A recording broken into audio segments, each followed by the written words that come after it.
Assalamu alaikum dear students and my dear viewers. I welcome all of you once again to my lecture and to my YouTube channel Clear Chemistry Concepts with Ishfaq Hamid, and today my topic is Moseley experiment, and which ultimately led us to devise a term to the number of positive charge present in the nucleus, which he termed as atomic number.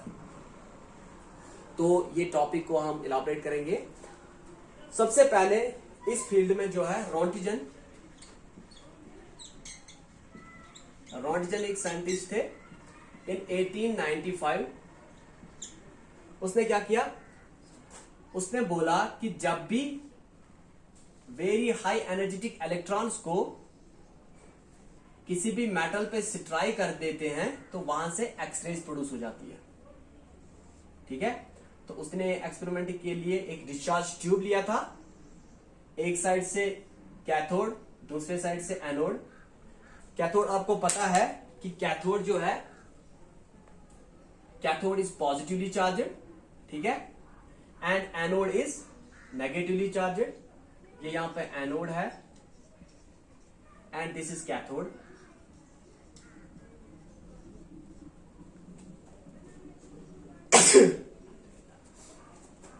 तो इसने क्या बोला कि जब भी हम cathode rays को किसी भी मेटल पे स्ट्राइक कर देते हैं, बम्बार्ड कर देते हैं, एक्स रेज आर प्रोड्यूसर. तो ये यहां पे कैथोड है. ठीक है, sorry, cathode is negatively charged and anode is positively charged. तो यहां से जो है वेरी हाई एनर्जेटिक इलेक्ट्रॉन्स निकल जाएंगे और जिसको हम कैथोड रे भी बोल देते हैं. When they strike with any metal which is used here as anti-cathode or as anode, तो यहां से एक्स-रेज प्रोड्यूस हो जाती है. This is X-ray. ठीक है, एक्स-रे प्रोड्यूस हो जाती है. तो एक्स-रेज को जब हम डिफ्रैक्शन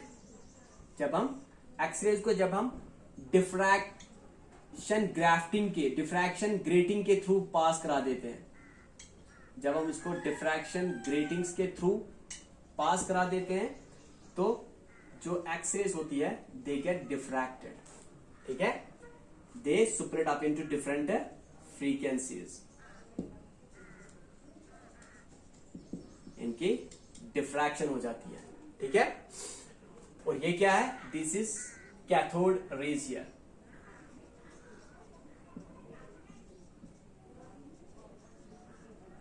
ठीक है,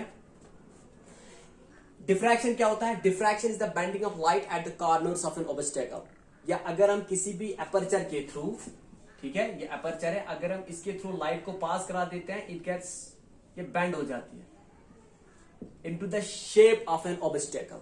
ठीक है, और ये शेडो जो है, इनको बिल्कुल ऑब्स्टेकल जो है, ये अपर्चर है, उसकी शेप ले लेता है. इसको हम बोलते हैं डिफ्रैक्शन. और डिफ्रैक्शन जो ग्रेटिंग है, ठीक है, इसमें क्या होता है, this is used to separate light into different frequencies, into different wavelengths. ठीक है, इसके बाद क्या हुआ, और इसने बोला कि जो एक्सरेज होती है, ये जो नेचर ऑफ एक्सरेज है, जो हमें यहां पे नेचर ऑफ एक्सरेज, ठीक है, जैसे कि मैंने आपको बोला कि जब भी एक्सरेज डिफ्रैक्शन ग्रेटिंग पे पड़ जाती है, they get split into different frequencies या डिफरेंट वेवलेंथ्स, जिसको हम डिफ्रैक्शन बोल देते हैं. ठीक है, और यहां से हमें जो डिफरेंट फ्रीक्वेंसीज जब सेपरेट हो जाती है, ठीक है, उसको हम बोलते हैं स्पेक्ट्रम.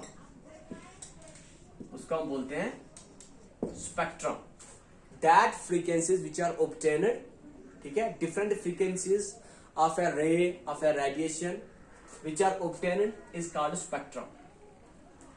और इसने बोला कि जो नेचर है एक्सरेज का, जो हमें एनोड से मिली है, ये जो है इट डिपेंड्स अपॉन, ठीक है, एनोड. इसका मतलब है अगर हमने एनोड को चेंज कर दिया तो जो एक्सरे है उसका स्पेक्ट्रम चेंज हो जाएगा. ठीक है, अगर स्पेक्ट्रम चेंज हुआ तो इसका मतलब है हमारा जो एनोड है इट्स डिफरेंट. या इसको हम उल्टा कर देते हैं, अगर हमने एनोड चेंज कर दिया तो स्पेक्ट्रम डिफरेंट आ जाएगा, ठीक है। तो इसका मतलब है एक्सरेज डिफरेंटली आ गई। It's a characteristic property of an anode. X-ray कैसे आ जाएंगी, उनकी फ्रीक्वेंसीज क्या होंगी, उनकी वेवलेंथ क्या होगी, it's a characteristic property of an anode, ठीक है। और एक्सरेज होते क्या है, एक्सरेज क्या होते हैं, मैं यहां पे लिख रहा हूं। एक्सरे जो होते हैं, these are electromagnetic radiations, these are electromagnetic radiations with very small wavelength। इनकी वेवलेंथ जो होती है बहुत ही कम होती है। कितनी होती है, 0.2 to 20 एंगस्ट्रॉन्स इनकी वेवलेंथ होती है, ठीक है। और इसके बाद मोजली आए। मोजली इन 1912 से लेकर 1915 तक इससे 38 एलिमेंट्स के एक्सरेज को स्टडी किया। इसने 38 एलिमेंट्स के एक्सरेज को इन्वेस्टिगेट किया कि इनका नेचर क्या है, ठीक है। Starting from aluminium to gold, ठीक है।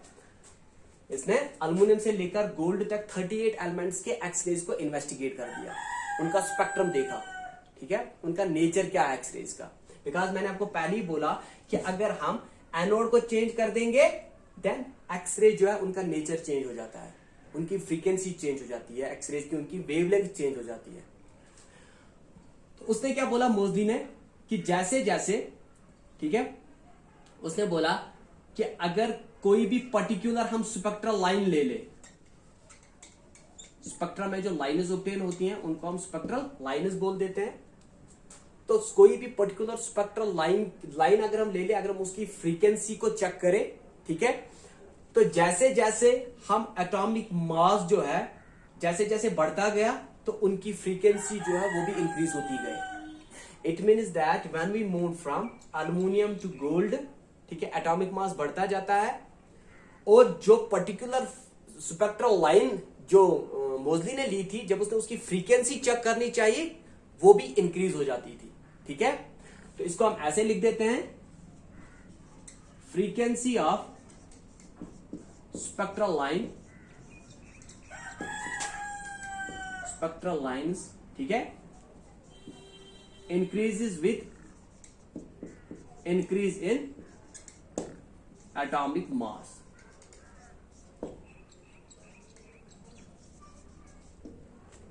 जब मोजली ने स्पेक्ट्रल लाइन्स, मैंने बोला कि उसने 38 एलिमेंट्स के एक्सरेज को इन्वेस्टिगेट किया, तो उसने बोला जब उसने एक पर्टिकुलर स्पेक्ट्रल लाइन की फ्रीक्वेंसी चेक करनी चाहिए और उसने एनोड को चेंज कर दिया, दूसरा एलिमेंट जो है बिटवीन अल्युमिनियम एंड गोल्ड ले लिया, ठीक है, दूसरा एलिमेंट ले लिया, उसकी स्पेक्ट्रल वही पर्टिकुलर स्पेक्ट्रल लाइन ली, उसकी फ्रीक्वेंसी इंक्रीज हो गई थी। जब उसने और एक एलिमेंट लिया जिसका एटॉमिक मास ज्यादा था, तो उसने देखा कि उसकी जो स्पेक्ट्रल लाइन की जो फ्रीक्वेंसी थी it was increasing.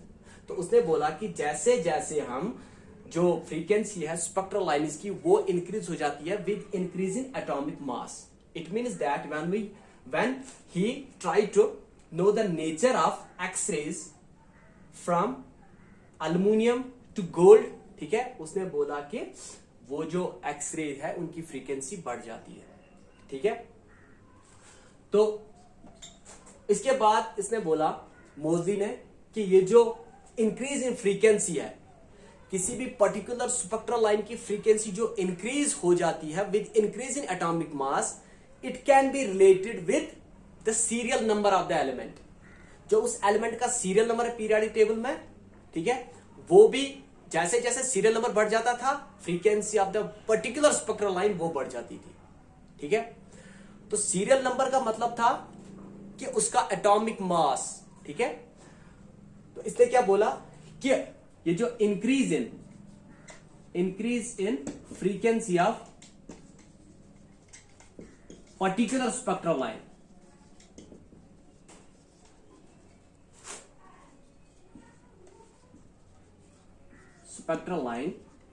can be related with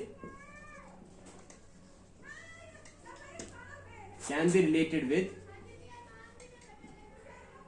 related with, ठीक है, serial number of the element.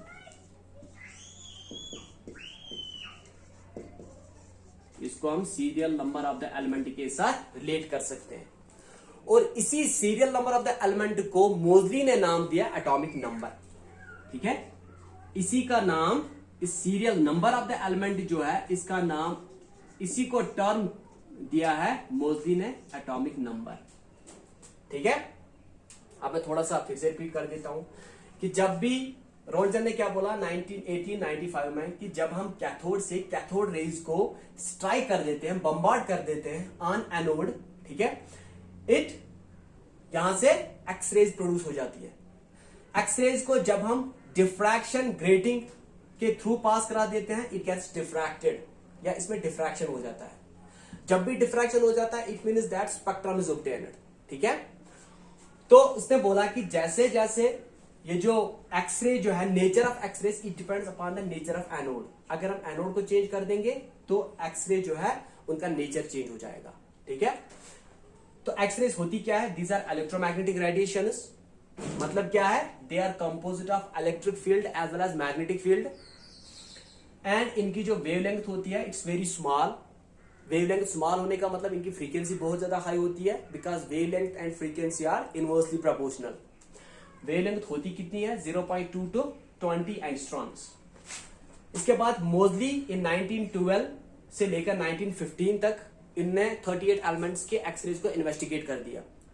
तो इसने देखा कि जैसे जैसे एटॉमिक मास इंक्रीज होता जाता था, दैट टू 38 एलिमेंट्स ने लिए कौन से थे? From aluminium to gold.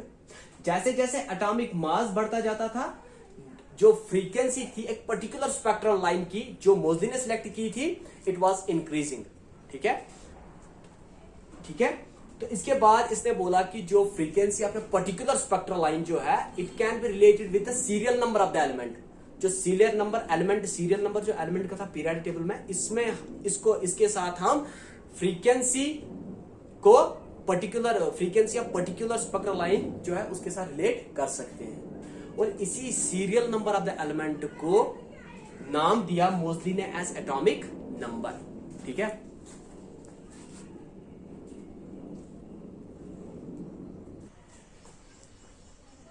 तो मोजली ने एक रिलेशनशिप दी थी। रिलेशनशिप थी क्या? Root of v is equal to, ठीक है, root of v is equal to a z minus b। Root of v, इसको म्यू भी रूट ऑफ v, ठीक है, is the frequency of X-ray, ठीक है, which is produced. a and b, these are constants, and z जो है this is atomic number, this is atomic number of the element, ठीक है। और इसने जब ग्राफ प्लॉट किया between root of v, frequency of the element, frequency of the X-ray produced, and that between atomic number, ठीक है। जब इसने ग्राफ प्लॉट किया between frequency of the X ray produced by any element and the atomic number of that very element, तो there straight line was produced. यहां पे हमें straight line मिलती थी, ठीक है। These are the elements, straight line was produced, ठीक है। और इसके बाद जो है और एक साइंटिस्ट आए जिनका नाम था वैन डेन ब्रॉक, ठीक है। इनने क्या बोला कि जो एटॉमिक नंबर है, जो एटॉमिक नंबर है, एटॉमिक नंबर जो है, this is equal to the number of positive charge. Atomic number जो है this is equal to the number of positive charge present in the nucleus of an atom.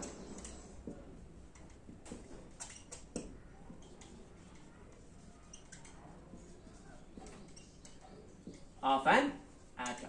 ठीक है, इसने बोला कि atomic number is equal to positive charge present in the nucleus of an atom. और Rutherford की भी यही opinion थी कि जो एटॉमिक नंबर है this represents the number of protons inside the nucleus of an atom. ठीक है, रदरफोर्ड का भी यही मानना था कि atomic number is equal to number of protons present in the nucleus of an atom।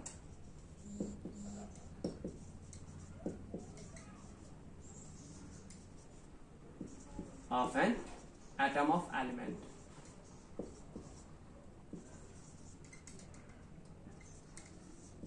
ठीक है, और इसके बाद जो एटॉमिक नंबर है, अब जो हमें एटॉमिक नंबर पता चला वो क्या होता है, एटॉमिक नंबर। ठीक है, atomic number is equal to, atomic number क्या होता है, this is serial number of an element.